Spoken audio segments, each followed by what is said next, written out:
বিশ্বনবী সাল্লাল্লাহু আলাইহি ওয়াসাল্লাম হাদিসের মধ্যে বলেন, মুসলিম শরীফের 35 নম্বর হাদিসের মধ্যে এসেছে, হযরত আবু হুরায়রা রাদিয়াল্লাহু তাআলা আনহু থেকে বর্ণিত, আল ঈমানু বিদ'উ ওয়া সাব'উনা শু'বা, যে ঈমানের 70টিরও অধিক শাখা প্রশাখা রয়েছে।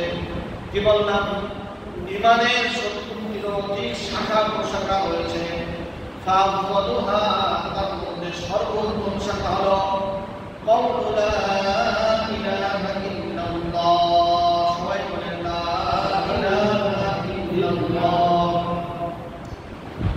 ঈমানের 70টিরও অধিক শাখা প্রশাখা রয়েছে, তার মধ্য থেকে সর্বোত্তম শাখা হলো, সর্বোচ্চ শাখা হলো, একজন ব্যক্তি সে পাঠ করবে লা ইলাহা ইল্লাল্লাহ।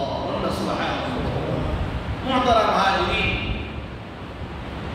লা ইলাহা ইল্লাল্লাহ এমন একটি কালিমা, যেই কালিমার সঙ্গে আপনার জান্নাতের ফয়সালা রয়েছে। সুবহানাল্লাহ। আর যেই কালিমা অস্বীকার করলে জাহান্নামের ফয়সালা রয়েছে। তাহলে এই কালিমাটা কত দামি, কত দামি কালিমা আমাদের জানা দরকার আছে কিনা? মুহতারাম হাজিরিন, বিশ্বনবী সাল্লাল্লাহু আলাইহি ওয়াসাল্লাম বলেন, যখন কোন মুমিন বান্দা তার পবিত্র জবান থেকে তিলাওয়াত করে লা ইলাহা ইল্লাল্লাহ মুহাম্মাদুর রাসূলুল্লাহ, সঙ্গে সঙ্গে এই মুমিন বান্দার জবান থেকে, এই মুমিন বান্দার জবান থেকে দুই ডানা বিশিষ্ট, দুই ডানা সাদা, দুই ডানা বিশিষ্ট, সাদা রঙের দুই ডানা বিশিষ্ট সবুজ কালারের পাখির মতো একটি ফেরেশতা বের হয়ে যায়। সুবহানাল্লাহ। এই ফেরেশতার একটি ডানা থাকে পূর্ব দিকে, আরেকটি ডানা থাকে পশ্চিম দিকে। এই ডানা দয়দার আসে, উঠতে উঠতে আল্লাহ তাআলা রব্বুল আলামিনের আরশের দরবারে পৌঁছে যায়। সুবহানাল্লাহ। আরশের দরবারে পৌঁছে গিয়ে মৌমাছির ন্যায় এই ফেরেশতা আওয়াজ করতে থাকে, আর আওয়াজ বহনকারী ফেরেশতারা বলতে থাকে, আল্লাহ তাআলার ইজ্জতের কসম, সম্মানের কসম, তুমি স্থির হয়ে যাও। তখন যেই ফেরেশতা উঠতে উঠতে গেলেন, সেই ফেরেশতা বলেন, আমি স্থির ততক্ষণ পর্যন্ত হইতে পারবো না যতক্ষণ পর্যন্ত কালিমা পাঠকারীকে ক্ষমা করা না হবে। সুবহানাল্লাহ। কালিমা যেই ব্যক্তি পাঠ করেছে লা ইলাহা ইল্লাল্লাহ মুহাম্মাদুর রাসূলুল্লাহ, এই ব্যক্তিকে ক্ষমা না করা পর্যন্ত আমি স্থির হব না। সুবহানাল্লাহ। মুহতারাম হাজিরিন, শুধু তাই নয়, আল্লাহ তাআলা রব্বুল আলামিন এই ফেরেশতাকে 70,000 মুখ দান করবেন। বলুন সুবহানাল্লাহ। আর এই 70,000 মুখ দিয়ে কাল কিয়ামত পর্যন্ত কালিমা যে ব্যক্তি পাঠ করবে, এই ব্যক্তির জন্য সে মাগফিরাতের দোয়া করতে থাকবে। বলুন সুবহানাল্লাহ।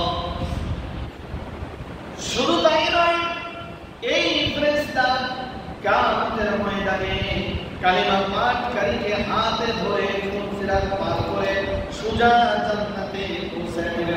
সুবহানাল্লাহ।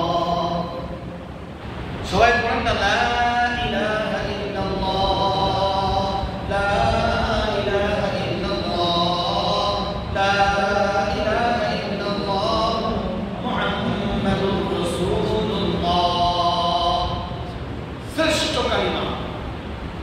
পৃথিবীতে যত কালিমা আছে, যত দোয়া আছে, যা কিছু আছে না কেন, সবচেয়ে দামি হলো এই কালিমা তৈবা লা ইলাহা ইল্লাল্লাহ মুহাম্মাদুর রাসূলুল্লাহ। কেন? ইসলামের ভিত্তি 5টি জিনিসের উপর: কালিমা, নামাজ, রোজা, হজ, যাকাত। ঠিক কিনা বলেন? কিন্তু সমস্ত স্তম্ভ প্রতিষ্ঠিত আবার এই কালিমার উপর। সুবহানাল্লাহ। যেই ব্যক্তি কালিমা পড়ে নাই, সে যদি সারা জীবন নামাজ পড়ে, কালিমা পড়ে নাই, বিশ্বাস করে নাই, সারা জীবন নামাজ পড়েছে, লাভ আছে? কোনো লাভ নাই। কালিমা পড়ে নাই, কালিমা বিশ্বাস করে নাই, আল্লাহ ছাড়া কোনো মাবুদ নাই এই কথা সে বিশ্বাস করে নাই, সমস্ত ইবাদত আল্লাহর জন্য এই কথা সে বিশ্বাস করে নাই, মুহাম্মদ রাসূলুল্লাহ সাল্লাল্লাহু আলাইহি ওয়াসাল্লাম আল্লাহর প্রেরিত রাসূল এই কথা সে বিশ্বাস করে নাই, সে যদি হাজার হাজার কোটি কোটি বছর যদি হজ করে তাও তার কোনো লাভ আছে? কোনো লাভ নাই। কালিমা পড়ে নাই, কালিমা বিশ্বাস করে নাই, মানে সে অ্যাকাউন্টে করে নাই, ঠিক কিনা? অ্যাকাউন্টই করে নাই। ব্যাংকে অ্যাকাউন্ট খোলা ছাড়া বস্তা করে টাকা রাখলে পরে কষ্টে পাইবেন টাকা, এই টাকা কারা খাইয়া থাকবে? আশেপাশের লোকরা, ঠিক কিনা? কারণ ওর তো অ্যাকাউন্টই নাই, টাকা করে রাখবে, তখন রাস্তার ভাগ করে টাকা শেষ। তা যেই ব্যক্তি কালিমা পড়ে নাই, কালিমাকে বিশ্বাস করে নাই, মুখে স্বীকার করে নাই, সেই ব্যক্তি যত ইবাদত বন্দী করুন না কেন তার ইবাদতের কোনোই লাভ নেই। তাহলে বোঝা যায় যে কালিমা যে পড়ে নাই, কালিমার মূল কথা আল্লাহ ছাড়া কোনো মাবুদ নাই, ইবাদত উপযুক্ত কেবল আল্লাহ তাআলা, বিশ্বনবী সাল্লাল্লাহু আলাইহি ওয়াসাল্লাম আল্লাহ তাআলার প্রেরিত রাসূল, এই কথা তারা বিশ্বাস করে নাই, মানে নাই, তারা যত ইবাদত করুক না কেন আল্লাহ তাআলার কোনো লাভ নাই।